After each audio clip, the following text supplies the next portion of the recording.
Welcome to the Blow Up the Blueprint podcast, where it's all about how to use creative thinking in your business for a standout brand. With your host, Joe Gifford. Hi everyone, welcome to episode 6 of Blow Up the Blueprint podcast with me, Joe Gifford. And in this episode, it's all about the creative stereotype effect and how believing that you are creative or not has an effect on the outcome. But first, let's just take a look at the fact that according to the World Economic Forum, it's projected that creative thinking is going to be number 3 in the top 10 skills. One of the most important and in-demand skills in the next few years. Creativity is at number 3. So number 1 is complex problem solving. Number 2 is critical thinking. And number 2 is creativity. And actually creative thinking kind of encompasses those top 3. And just to give you an indication of how quickly creativity has risen up the agenda as being one of the most important work skills, in 2015, creativity was at number 10. Complex problem solving has remained at number 1 from 2015 until now. Creativity has jumped 7 spaces to be number 3 in what the World Economic Forum recognizes as being one of the most important work skill set. And this is so interesting. So this is from the new World Economic Forum report, The Future of Jobs, which is an extensive survey of senior talent and executives from over 370 global employers, and they compiled the top 10 skills that will be the most important in 2020. So we know that creativity is super important in the workplace. We know that this is a skill that's going to be in demand. So what is the creative stereotype effect? Now, this is really interesting, guys, because I'm sure that many of you might resonate with not being considered creative. How many of you during your childhood or as you were growing up became less and less creative because it's just not something that you identified with? Perhaps you became associated with being more academic than creative or more sporty than creative. And I know, myself that I always identified with being creative, but I kind of had the opposite effect. I always thought you could either be arty and creative or sporty, or that you could be arty and creative or, sort of studious. It didn't seem to be that you could have creativity sitting alongside other things. And of course, this was a worldview that I formed quite early on in my early teenage years. And it's one that it took me some time to break out of as an adult.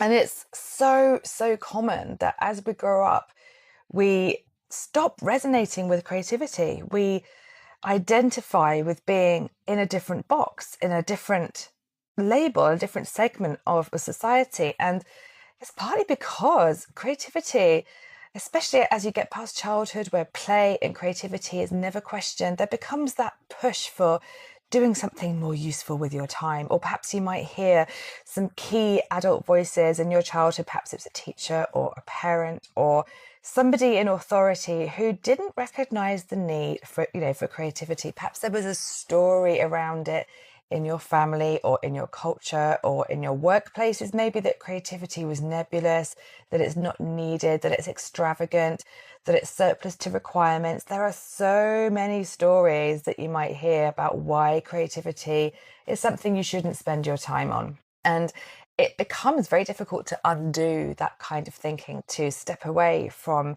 those kinds of labels and walls that we end up being confined in because we form beliefs very early on. And I remember teaching years and years ago. I used to teach in a college. I've taught in several higher education places. And, one of my lovely, lovely students really wanted to do fashion design. She really wanted a career in fashion, but her parents were telling her to go and do a business degree because that would have that would stand her in better stead, because you can't trust, the creative industries. You can't, rely on your creativity. And it broke my heart.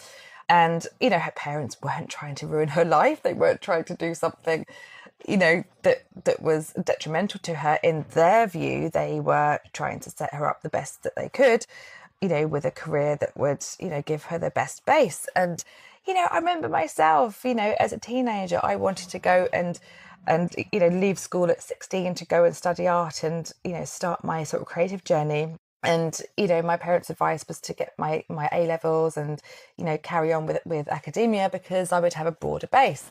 And, I actually loved academia, so that wasn't a problem for me. But for some people, they find themselves struggling to, do something that they really love or to find room for creativity because, there's a label against it that it's tough to make a living as a creative person, that it's tough to, get ahead in the creative industry somehow.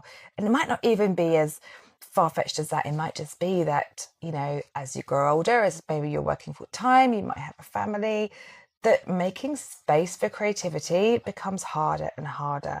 And especially when we don't see hard evidence that it's required. And it's so interesting that, we start to believe that we can't be creative. And certainly now, while I'm teaching, creative thinking for business, and I'm starting to work with entrepreneurs who haven't perhaps employed creative thinking techniques before, this is a whole new set of thinking skills for them.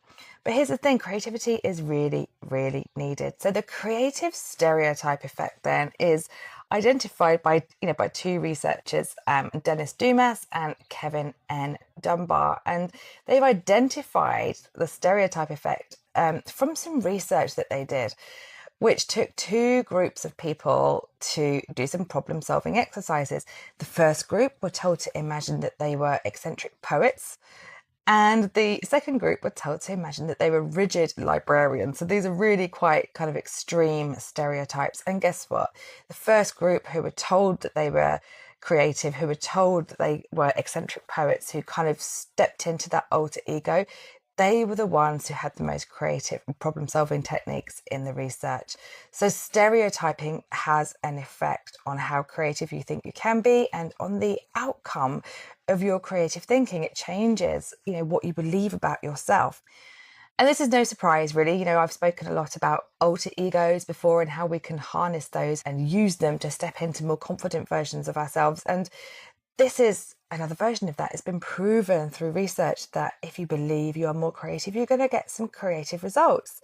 So how can you start to believe that you are more creative? How can you look for ways to include creativity in your daily life? And, I would urge you to consider how, creativity has been identified as being such a key skill for the workforce by 2020, and that ignoring that pull is going to be detrimental because we are moving more and more into an ideas economy. So are you stereotyping yourself? Are you stepping away from being more creative and from applying creative thinking techniques? I'd love to know. So make sure that you hit me up on joe@joegifford.co. And also, if you're finding my podcast useful, I would love for you to do a favour for me.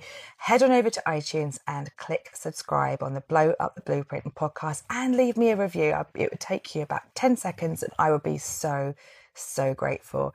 Hey, it's Jo. I'm popping in to tell you about one of my new favourite podcasts. Now, guys, I listen to about 3 or 4 podcasts every day. I am an audio addict.